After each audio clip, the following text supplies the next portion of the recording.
Welcome to my channel. चलिए लेते हैं इसके और अलग क्वेश्चंस, थोड़े से डिफरेंट हैं, अच्छे क्वेश्चंस हैं। अकाउंटिंग अजम्पशन के लिंक मैं आपको प्रोवाइड कर दूँगी डिस्क्रिप्शन में, ठीक है, कि अजम्पशंस का कौन कौन सी हैं, क्या क्या हैं, वो मैंने पहले बताई हुई हैं। इसका क्वेश्चन पढ़ते हैं। ये कह रहे हैं, मैं थोड़ा कलर बदल देती हूँ इसका। चलिए, हाँ जी। Gurpreet purchase 1000 square yards land to build a factory. Gurpreet है एक बंदा, उसने परचेज़ करी एक जगह अपनी फैक्ट्री के लिए एंड पेड 15 लाख। उसने 15 लाख रुपए पे करे। इट्स कॉस्ट, इसका पैसा कितना दिया इंक्लूडिंग रजिस्ट्रेशन चार्जेस, सब कुछ मिला मिलू के उसने 15 लाख रुपए उस ज़मीन के लिए दे दिए। At the end of the financial year the value of the land came down.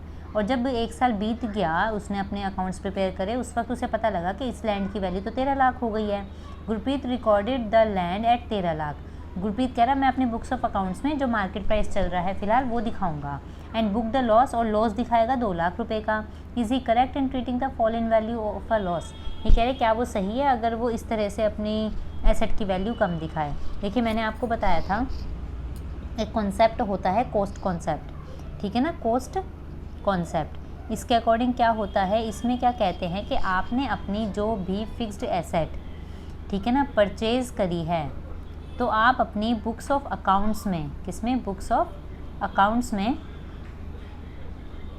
Books of accounts में आप क्या करेंगे, आप उसी कॉस्ट पर उसे शो करेंगे, ठीक है ना। उसकी जो कॉस्ट है जो आपने जिस पे परचेज़ करा है उसे उसी पे हमेशा शो करेंगे। और इसे एक हिस्टोरिकल कॉस्ट कंसेप्ट भी कहा जाता है। साथ साथ क्या कहते हैं इसे, हिस्टोरिकल कॉस्ट कॉन्सेप्ट, ठीक है ना। ये वाला कॉन्सेप्ट और ये कॉन्सेप्ट एक ही बात है।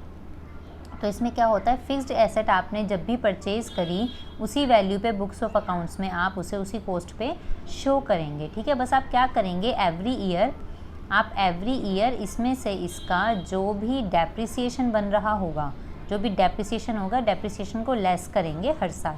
और फिर एक जो न्यू इसकी वैल्यू आएगी आफ्टर डेप्रिसिएशन वो आप हर साल शो करते जाएंगे। लेकिन गुरप्रीत जी क्या कह रहे हैं, वो कह रहे हैं जी पहले इसकी वैल्यू 15 लाख थी जब मैंने परचेज़ करी थी, ठीक है। अब जब एक साल बीत गया तो इसकी आज वैल्यू जो इसका मतलब मार्केट रेट जो इसका चल रहा है टोटल मिला के हो गया 13 लाख, ठीक है। तो मैं अपने बुक्स ऑफ अकाउंट में ये वाला दिखाऊंगा, इस पर शो करूँगा, जो कि ये गलत है। क्यों गलत है, देखिए जब आप अपनी एसेट कम कर देंगे, एक तो आपकी एसेट की वैल्यू घट गई, ऊपर से आप अपने बुक्स ऑफ अकाउंट में लॉस शो कर रहे हैं, तो आपकी फाइनेंशियल पोजीशन क्या सही शो हो रही है, फाइनेंशियल पोजीशन आपकी गलत शो हो रही है, ठीक है। तो इसकी वजह से आपके बिजनेस पे बहुत बड़ा एक इम्पैक्ट पड़ता है। तो हमें क्या कहना है, हमारा कहना सिर्फ ये है कि गुरप्रीत गलत कह रहा है। वो ना तो लॉस दिखाएगा और ना ही लो वैल्यू पे शो करेगा, ना तो वो इस पे शो करेगा ना वो लॉस दिखाएगा। वो क्या करेगा, उसे हर हाल में एज़ पर कॉस्ट कॉन्सेप्ट उसे 15 लाख पे ही अपनी लैंड को शो करना पड़ेगा और हर साल इसमें से डेप्रिसिएशन को लेस करना पड़ेगा अगर कोई है तो, ठीक है। और उसके बाद जो वैल्यू आएगी उसी वैल्यू पे वो शो करेगा, ठीक है। यही इस वाले क्वेश्चन का सारा क्रक्स है। मैंने कॉन्सेप्ट भी बता दिया और क्यों नहीं होगा ये भी बता दिया है। अगला question, under which accounting concept asset is recorded at cost. देखिए इन्होंने सेम पिछले क्वेश्चन के पे ही एक क्वेश्चन बनाया हुआ है। ये कह रहे हैं अगर मार्केट प्राइस ज़्यादा हो जाए चाहे मार्केट प्राइस कम हो जाए तो हम कौन से ऐसे कॉन्सेप्ट के अंडर हैं जिसमें हम रिकॉर्ड करेंगे कॉस्ट पर। तो मैंने अभी आपको बताया कॉस्ट कॉन्सेप्ट, ये ऐसा कॉन्सेप्ट है।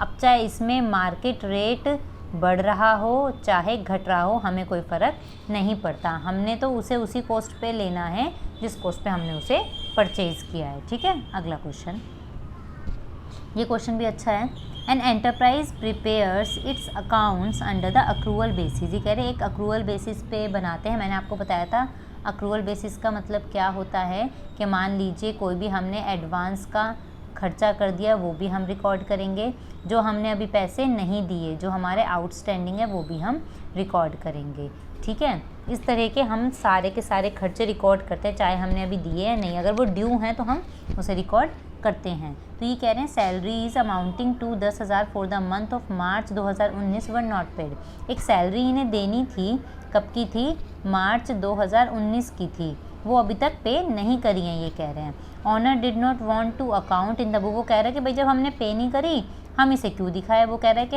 हम इसे रिकॉर्ड ही नहीं करेंगे, हम इसे रिकॉर्ड नहीं करेंगे। क्यों? क्योंकि हमने अभी तक पे भी नहीं करी इसे।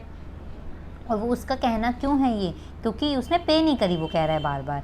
तो ये कह रहे हैं the enterprise closes its books of account 31 March every year.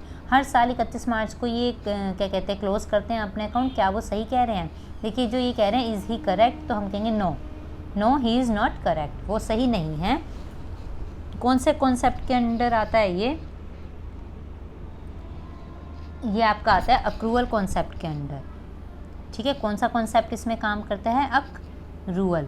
Accrual का क्या मतलब था? अक्रूवल कॉन्सेप्ट होता है, अक्रूवल का क्या मतलब था कि चाहे आपने कोई पेमेंट करी या फिर नहीं करी, ठीक है, चाहे आपने कोई पेमेंट करी हो, चाहे आपकी कोई इनकम ना मिली हो, ना मिली हो से मतलब अगर वो आपको अभी कैश नहीं मिल पाई, अगर वो आपको अभी कैश नहीं मिल पाई है तो आप क्या करेंगे? आप उसे ड्यू मानते हुए आप उसे रिकॉर्ड करेंगे। अब नहीं तो कल तो मिलेगी, कहने की बात है, अब नहीं तो कल तो मिलेगी, तो हम उसे रिकॉर्ड करेंगे।